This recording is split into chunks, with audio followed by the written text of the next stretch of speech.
I'm Emily, 30 years old, and my husband, Luke, is 5 years my senior. Our 3-year marriage feels like a tapestry I've unraveled, its fibers tangled and worn. Let me be clear. This isn't a charming tale with a tidy resolution or a hopeful close. It's a narrative I crafted through my own missteps, steeped in remorse and the wounds of my decisions. Luke is the sort of man others might envy, steadfast, kind, and unwavering in his devotion. He pours his energy into his modest business, yet always carves out moments for me.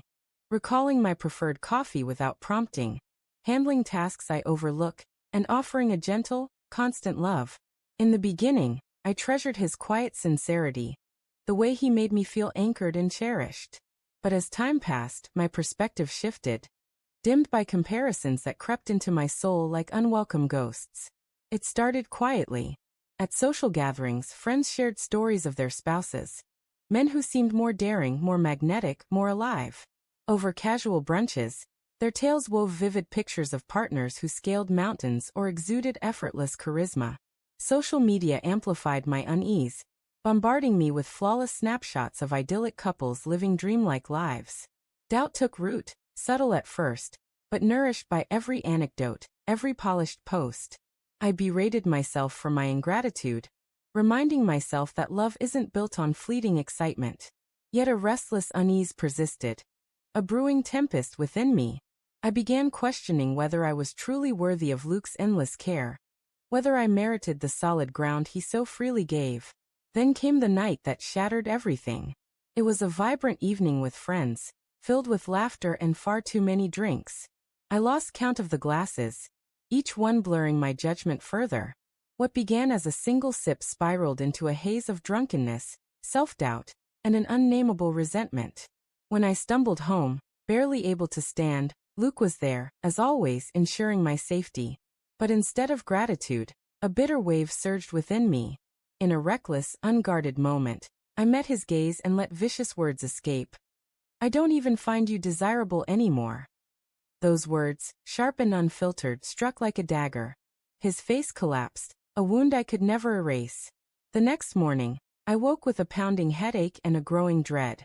The night was a blur at first, but seeing Luke seated at the edge of our bed, staring at the floor in quiet agony, signaled something was terribly wrong.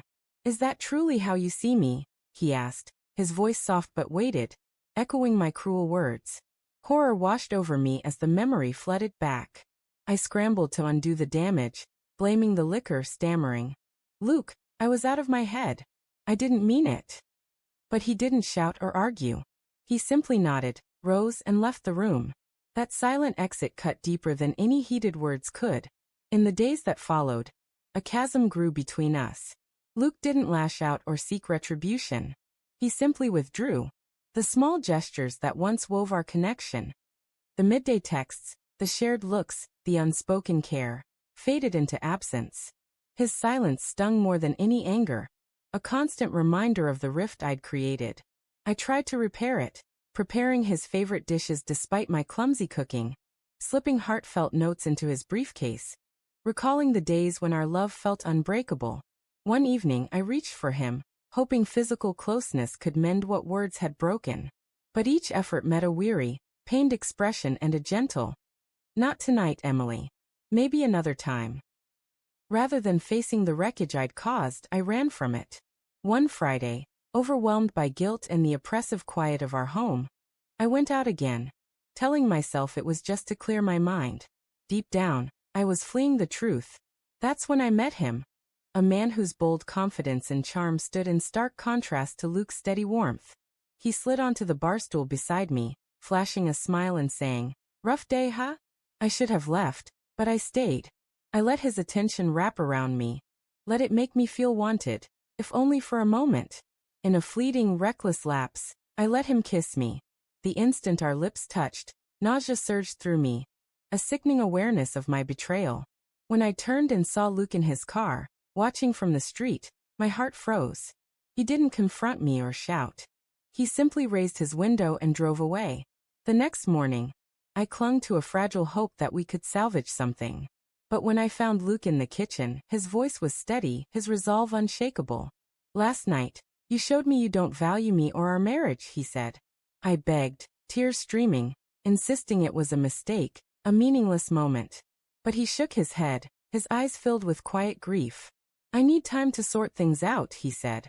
And with that he packed a bag and left. He never came back. 6 months have passed since that day. Luke has moved on, thriving in a new relationship with a woman who radiates joy and gives him the happiness I couldn't. I, however, am alone, grappling with the fallout of my choices. My friends have distanced themselves, unsure how to navigate my self-inflicted ruin.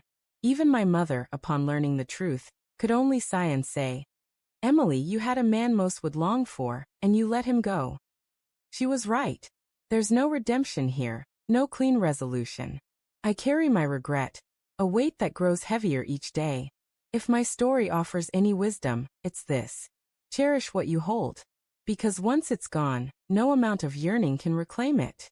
Every day, I'm haunted by the truth that I had everything I ever needed, and I let it slip through my fingers.